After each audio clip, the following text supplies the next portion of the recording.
Alrighty. Hi, everyone. Welcome. Good morning. Thank you so much for joining us today. My name is Rocio Rodarte, and I'm an Associate Program Director at Code for America. You'll also get to hear from a few other speakers in a little bit. So we are here today to talk about our work on the Arizona Integrated Benefits Form.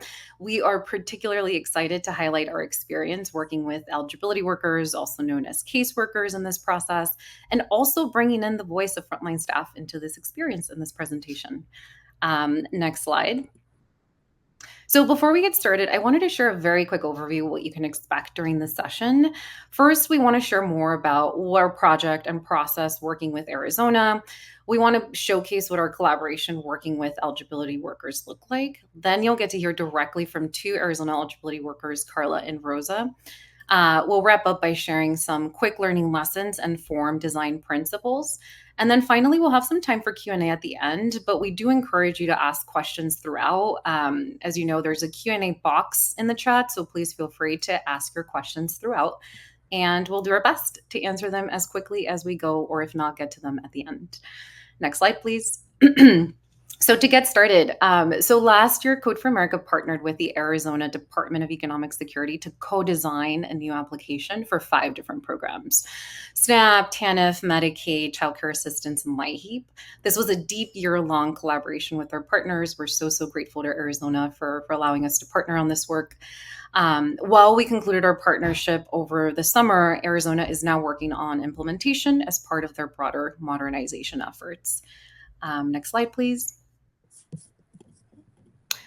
So as part of this work, there were 3 major foundations that we prioritize in the design of this application. Client experience, making sure that we led with a client voice, designing an application that would be accessible and readable to clients filling this out. There was also a program policy component, making sure we were asking the right questions for program eligibility, streamlining and avoiding redundancy wherever possible. And eligibility workers, making sure that our new application could improve the lives of eligibility workers. So today we'll be zooming in on this pillar. Next slide, please.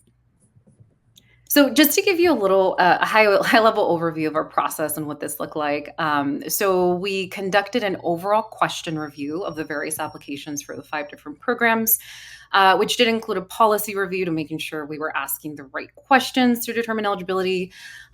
Designers worked on the content design, so the text of the application. We have in both English and Spanish, so we did do this in 2 different languages, we're proud to say, while simultaneously also creating wireframes so they could be used for implementation down the line.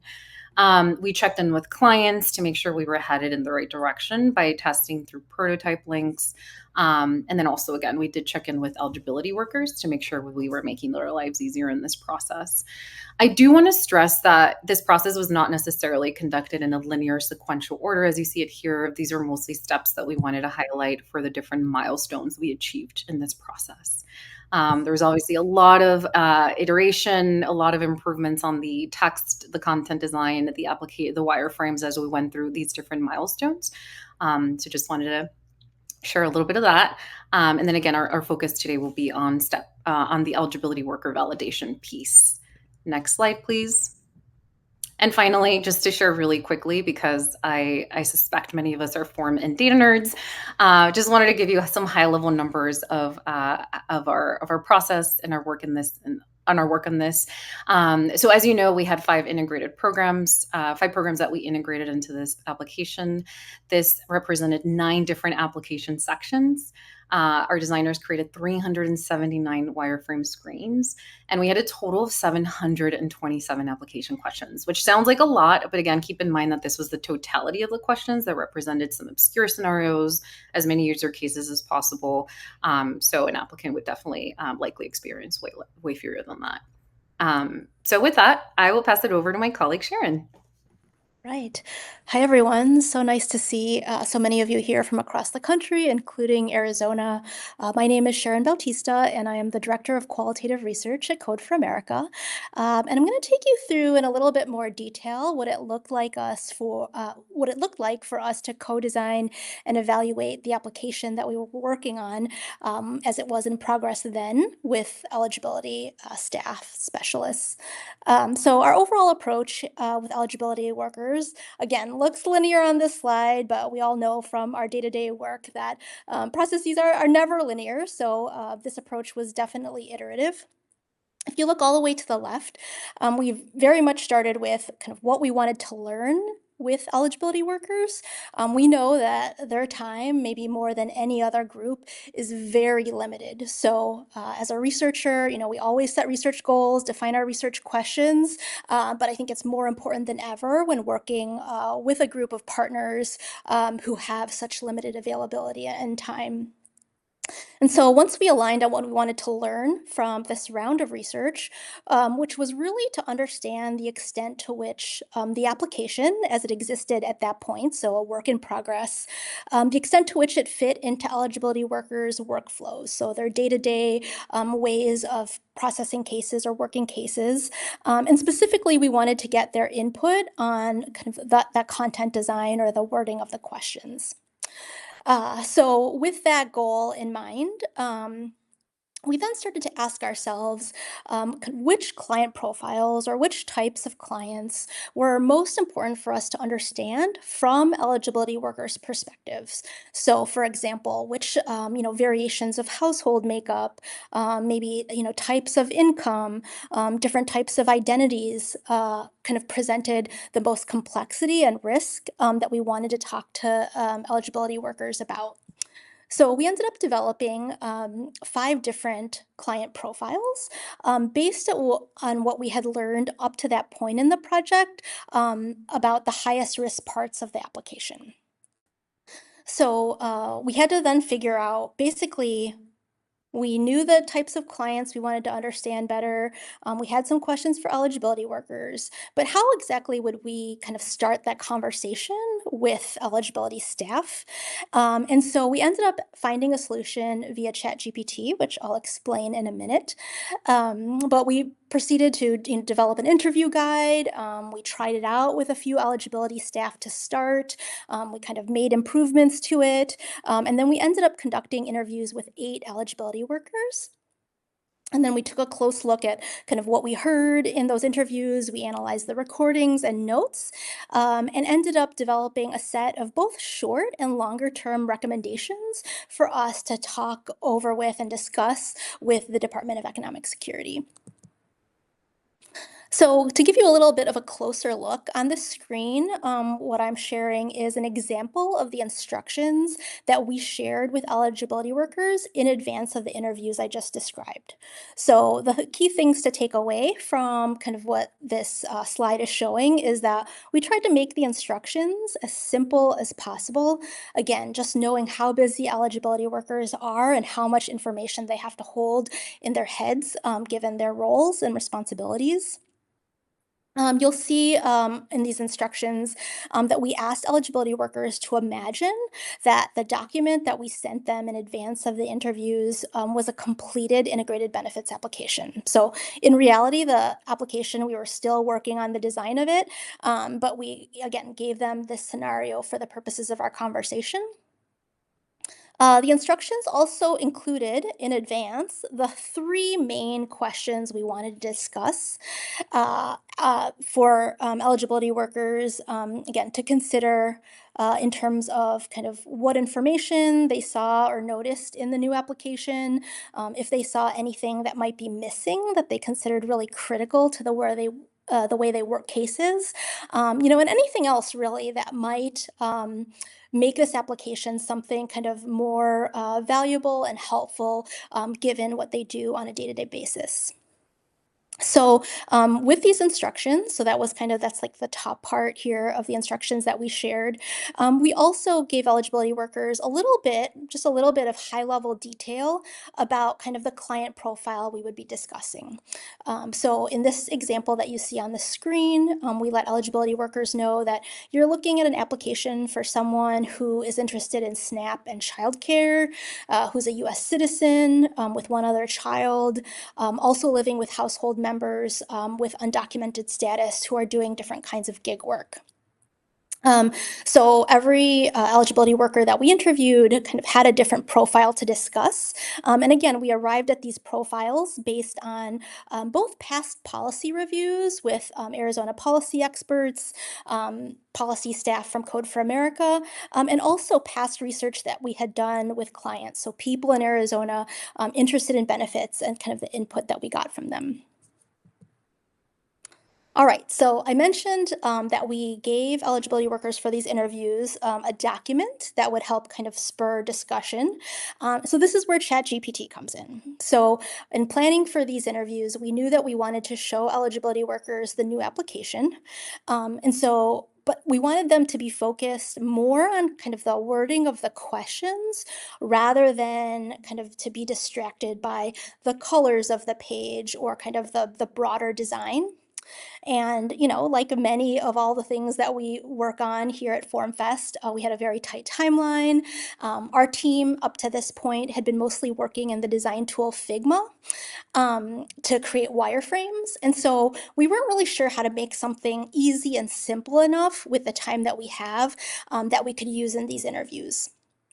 And so we actually posed our conundrum, like what we were trying to do, like the resources we had to ChatGPT, essentially asking how we could create a simplified version of the application in progress from the files and like documents we already had.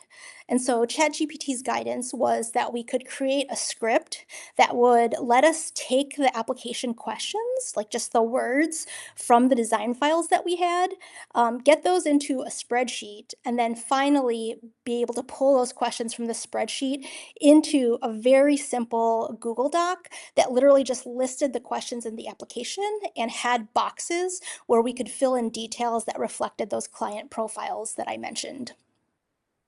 So, this is far from like a cutting edge use of AI, maybe the most basic use of AI.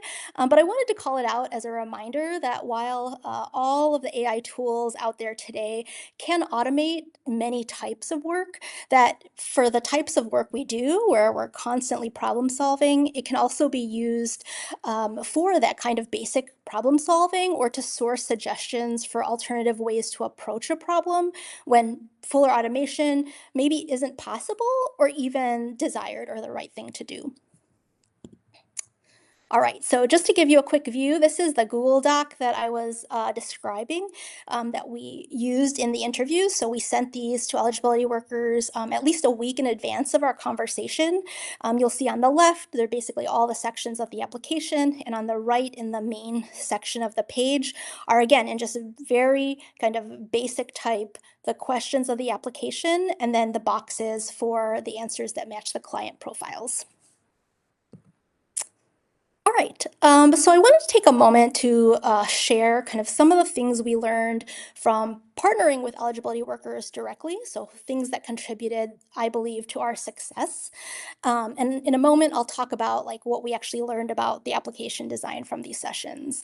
But in some ways, I think like these learnings are perhaps even more important because this is the kind of collaboration that can apply to all sorts of projects, not just an integrated benefits application form. So first thing, starting at the top left there, we worked together with the Department of Economic Security to create a research plan, again, with a clear goal that outlined very specific, expectations, like what we were asking of eligibility workers, what time commitment would look like. And then moving on to the second point here, really worked closely with our executive sponsor from the Department of Economic Security to communicate with leadership and get their support for recruiting eligibility workers, again, who are so busy and with such limited time that they were essential partners for us being able to collaborate in this way. Third, even though our timeline was tight, we made sure to leave time, again, to pilot or try out the interview guides we developed, just to check our assumptions, make sure that our questions were comprehensible. When it came closer to the time for interviews, this is a common practice in research, but again, so important when you're working with groups like eligibility workers that just have so much on their plates, is we sent multiple reminders and again, tried to reassure in very simple terms, what the sessions would look like, what, time commitment it would be.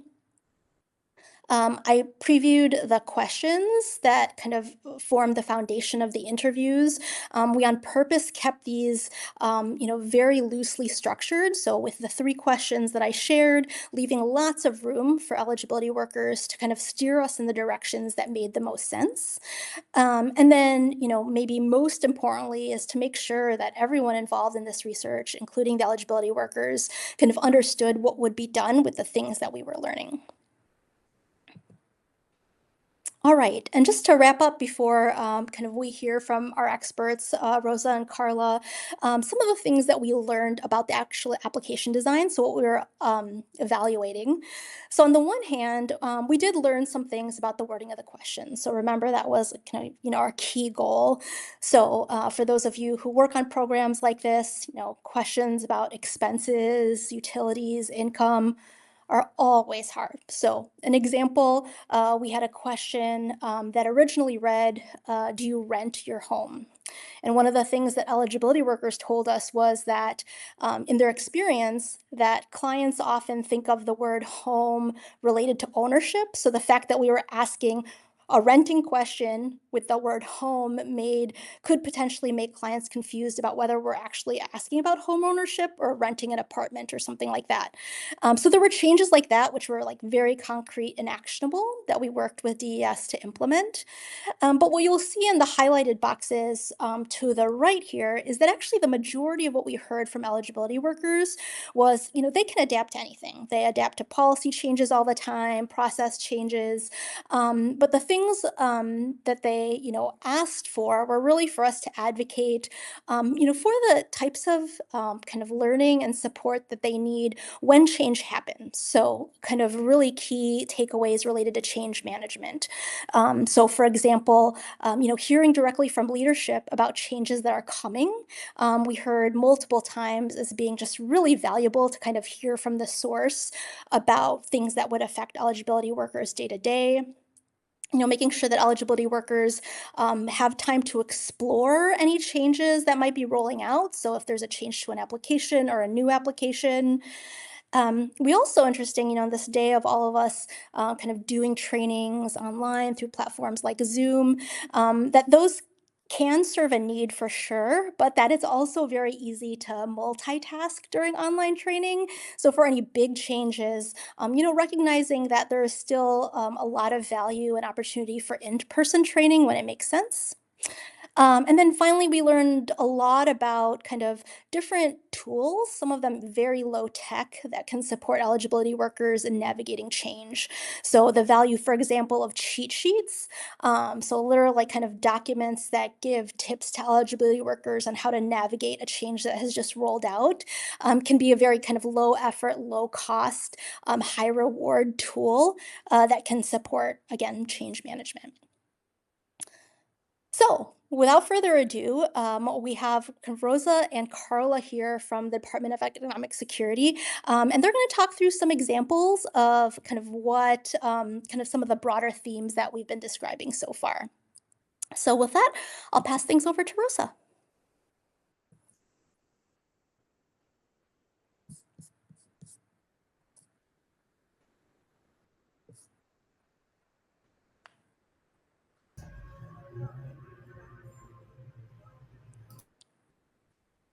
We'll make sure Rosa's audio is working. It looks like, Rosa, you might still be muted.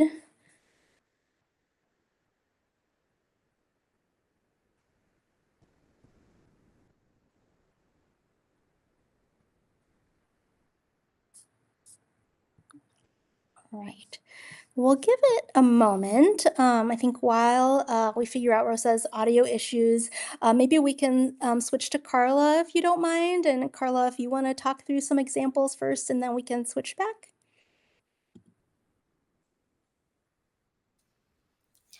Okay, thank you. Thank you, Sharon. Okay, so I'll go ahead and start. Good morning, everyone. My name is Karla. I'm an eligibility specialist for the Low Income Home Energy Assistance Program, and I'm currently located in Maricopa County. So today I'm going to be speaking about basically the impact of working with Code for America. So through this process, it has given me the opportunity to take a big step back and reflect, not just on how rewarding this job has been, but also on the challenges and lessons that I faced. So for instance, how Sharon touched base on how important it is for clear wording of income, expenses, and utility questions that can ensure a smooth processing for both the specialist and the applicant. I have spoken to enough applicants to know that unclear wording can cause misinterpretation, confusion on what to provide, and also how much to provide. Making sure to take into account all the aspects of the question or statement in regards to the point of view of the program and the applicant can definitely guarantee less confusion and higher completion rates. For example, she kind of did give an example, but for example, for my program for income, if the form was to state, provide all household income, this could be taken in different ways by the applicant and doesn't cover like program specific needs. So for the low income home energy assistance program or LIHEAP, the ideal question would be something like report all earned and unearned income for all household members received within the last 30 days, with perhaps an additional tip stating name, pay frequency, pay dates, and gross must be visible in the document and/or ledger. With this amended statement, not only does it outline the program's specific eligibility requirements for time frame, required information in order to verify a document, and the type of income that is countable, but also it clarifies for the applicant what they should provide and how much they should provide. Which does also lead me to the next point. Having the input of an eligibility specialist and requiring them to test out work before launch can diminish a lot of drawbacks. So for instance, you can take Code for America reaching out to us, which is of course the initial step.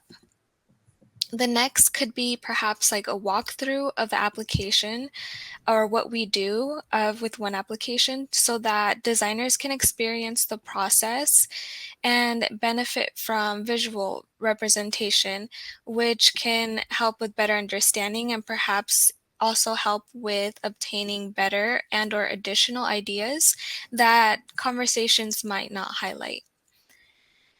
The last step would be having an eligibility specialist test out before launch. And I think this is important because it can locate a lot of bugs, maybe that can be present, and that can avoid a lot of backlogs, mental exhaustion for eligibility specialists, and frustration for applicants.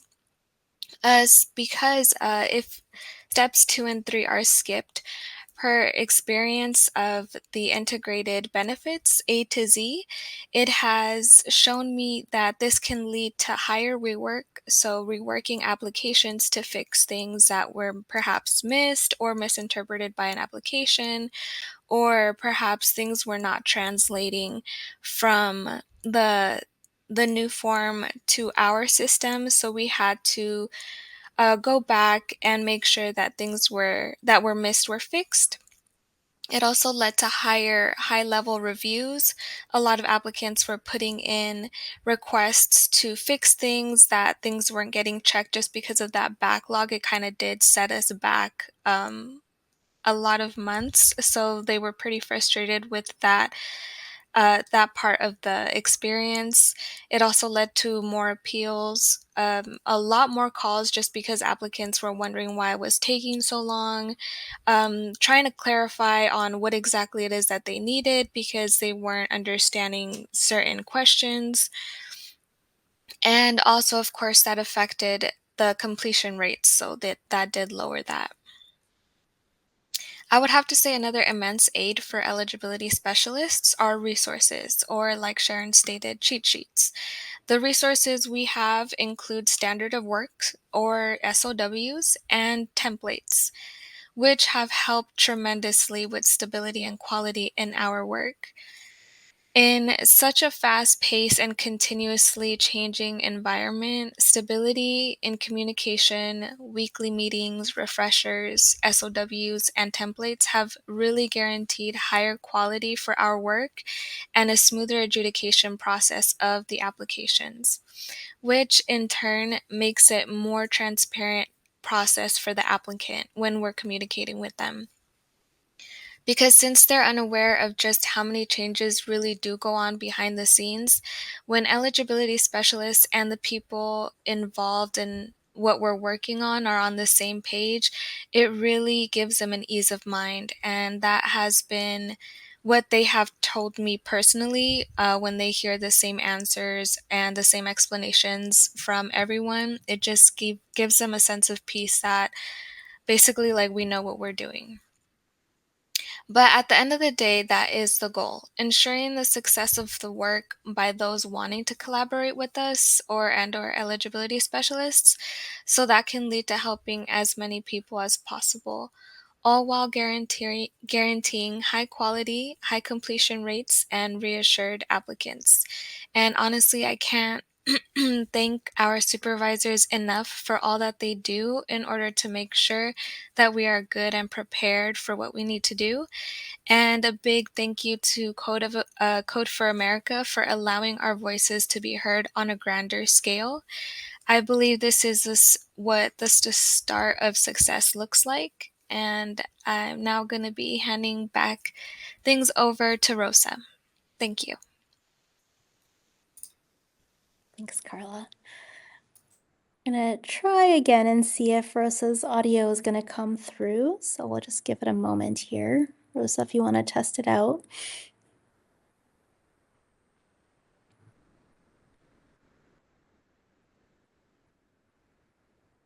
All right.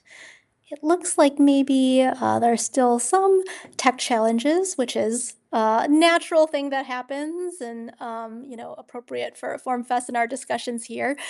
So why don't we turn things over to Rocio to kind of share some of those form design principles she mentioned at the beginning, and then maybe we'll have Rosa's audio by the time we get to Q&A. Yes, thank you, Sharon. If you wouldn't mind going to the next slide. Yeah, and so what we wanted to do here, some of this might sound a little bit repetitive, but we want to make sure that we really drill this down on the importance of, some learning lessons that we had, some what we're calling form design principles from eligibility workers.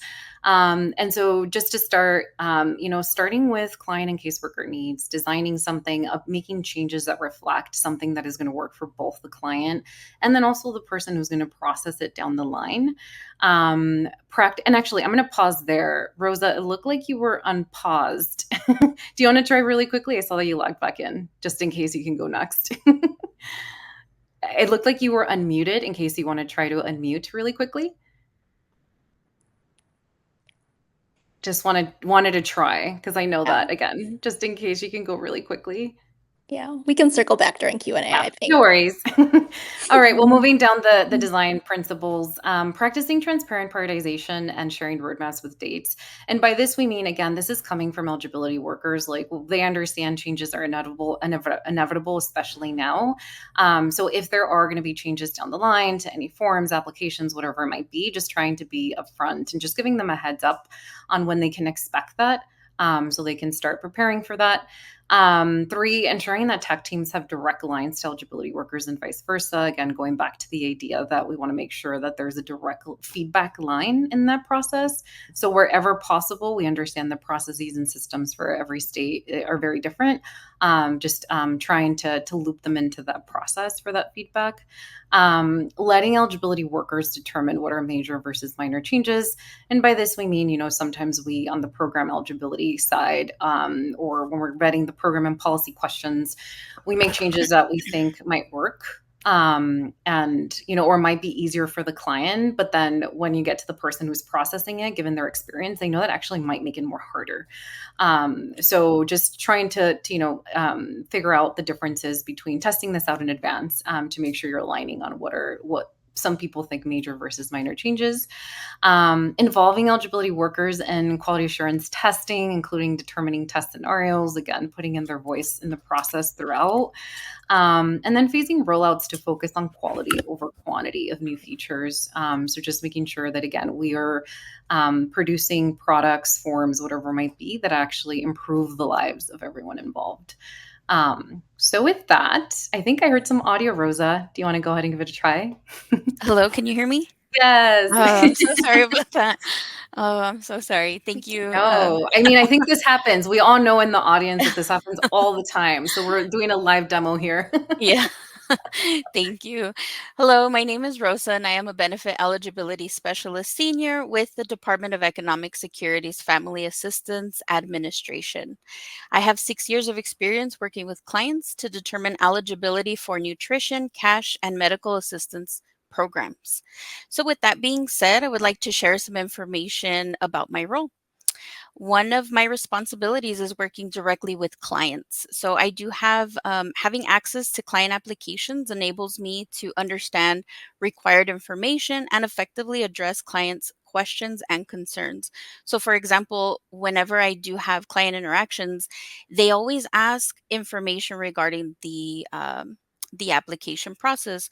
What documents do I need to bring? How is my application going to be processed quicker? If I bring all my documents, will I be approved the same day that I am, either interviewed or my application is processed?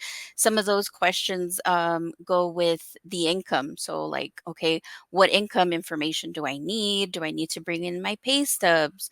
What other information do I need to clarify regarding my income? So, having an insight in being able to work with clients and answering those questions is something that I do work with. They also ask, like housing expenses, and just giving them clarification on what information is needed is something that I do normally help clients with. Clients typically mention that the current application we have right now is a little bit confusing. So, being able to understand the application that we currently have to be able to clarify those questions to the client, let them know, hey, this is the information that we need. These are the questions that, you need to answer in order for our application to be processed. Those are just some of the things that I do see clients normally ask.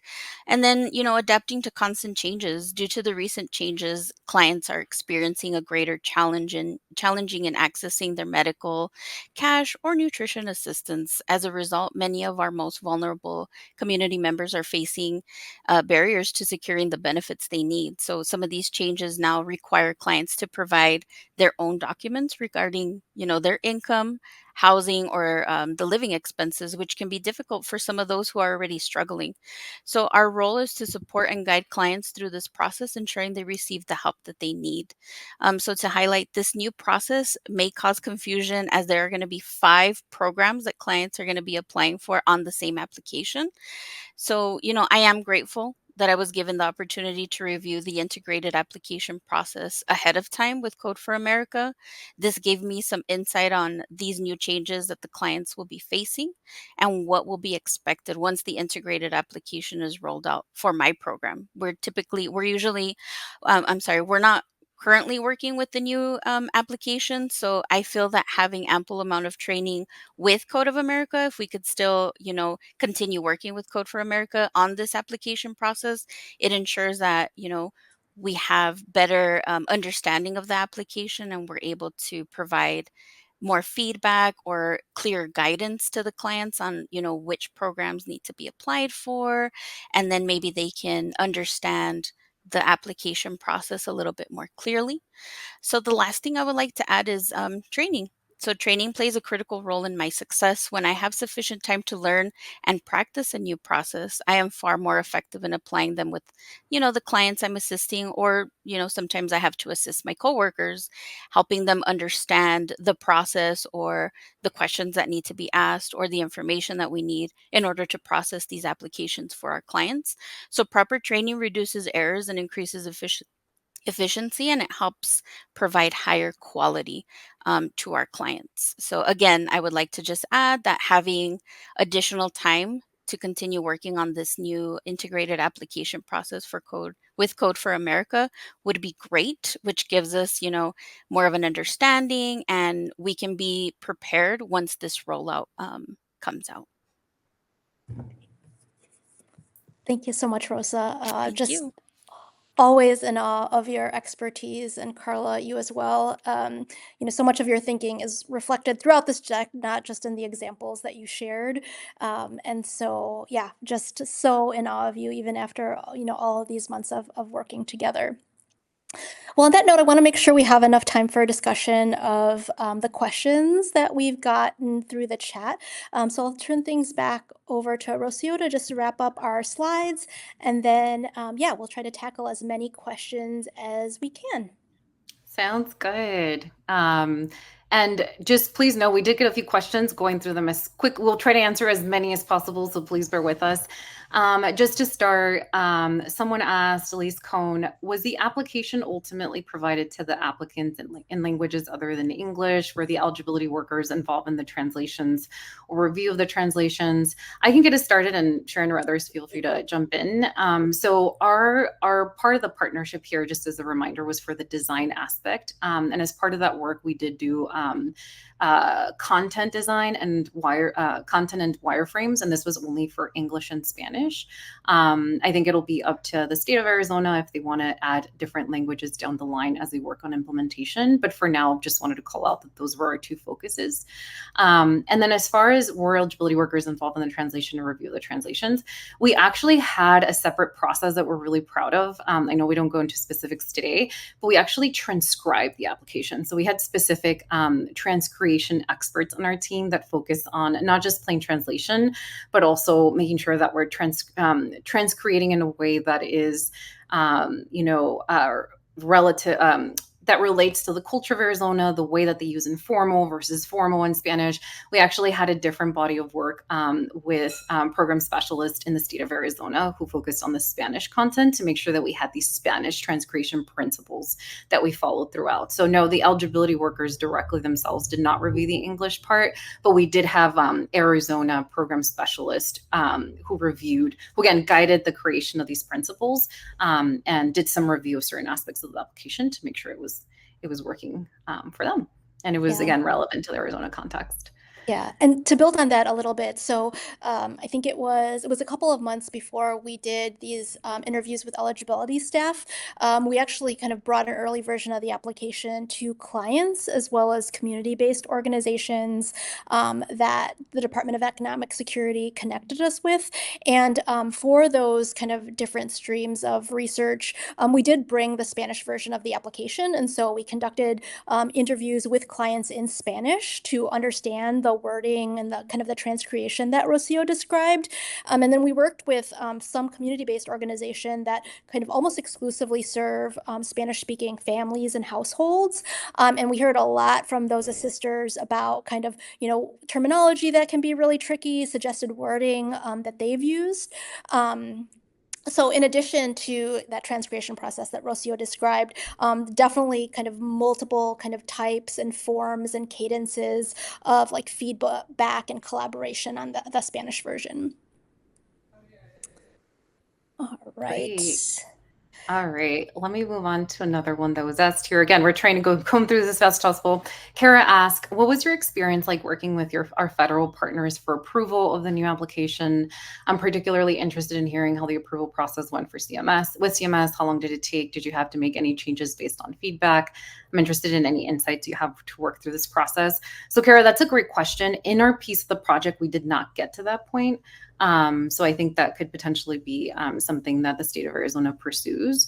So unfortunately, don't have much to say on this piece of it. Sharon, anything else you want to add here? No? All right. I can pick a question from the list. Yeah, go I for it. see Melissa's asked, how did you determine in-person training outweighing kind of other types of training or online training? Did you get feedback from eligibility workers, or did they have success with the new application after in-person training versus virtual training was completed?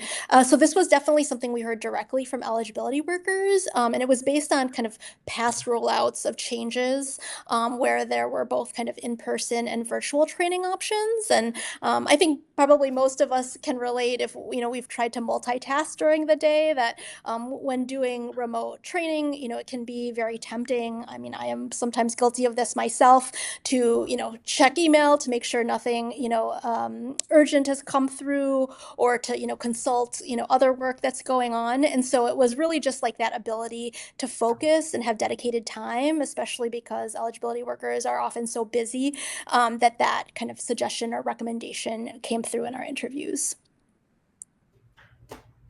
Great. Do you want to do, I can just jump in. Someone asked, can we see visuals for wireframes you went through together as examples? We certainly have wireframes. I think we might just ask our Arizona partners if this is something we can share. I don't know if you have anything else to add there, Sharon. It's definitely a work in progress. So I know we're happy to kind of talk about more of our process and kind of like the form some of our documentation has taken. But yeah, it's definitely still a work in progress, which reminds me of another question, I think related, just to try to group these a little bit, that came through. There was someone who was asking basically how we kind of documented changes or track changes, if I'm paraphrasing accurately. And Rocio, I don't know if you want to answer that. I know you were very critical, played a very critical role in just, how we thought about, kind of change log, how we documented changes that happened to the application over the course of our work with the Department of Economic Security. Do you want to take that one? Yeah, I can start us off. And Mike, I'm interpreting your question as frameworks we use during the design and making changes and streamlining the application.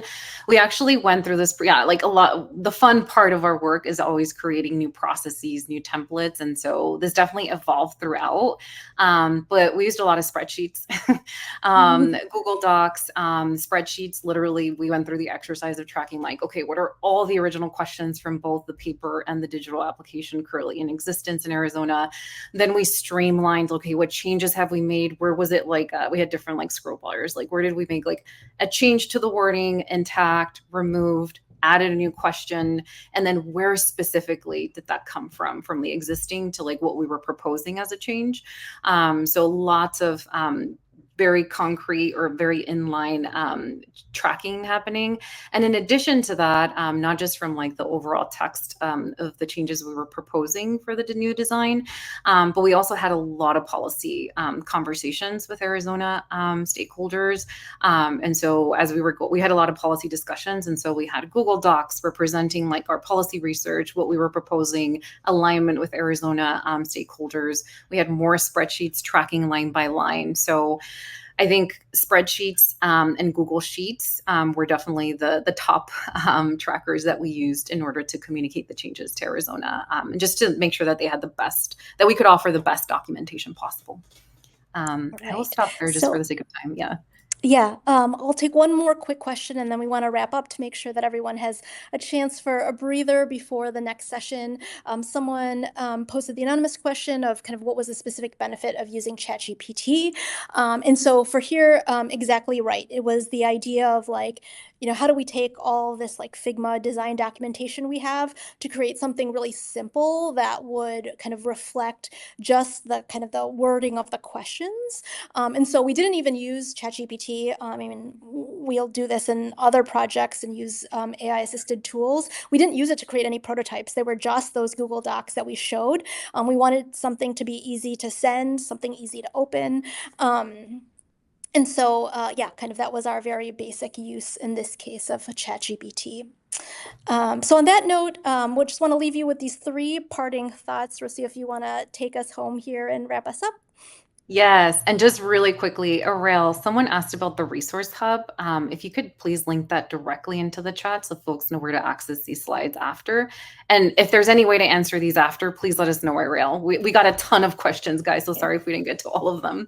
But just to wrap us up, final thoughts. If there is nothing else that you take away from us, please, One, ask frontline staff for feedback early as possible. Loop them in, but as early as possible, ideal.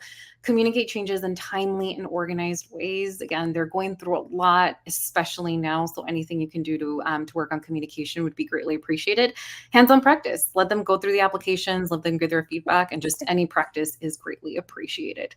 So sorry we had to resume, but really appreciate the interest. Again, we got so many questions we wish we could answer right now. Thank you so much. And thank you, Rosa and Karla, for joining us today. Yeah, thank you, everybody. Enjoy the rest of FormFest. Thank you. All right.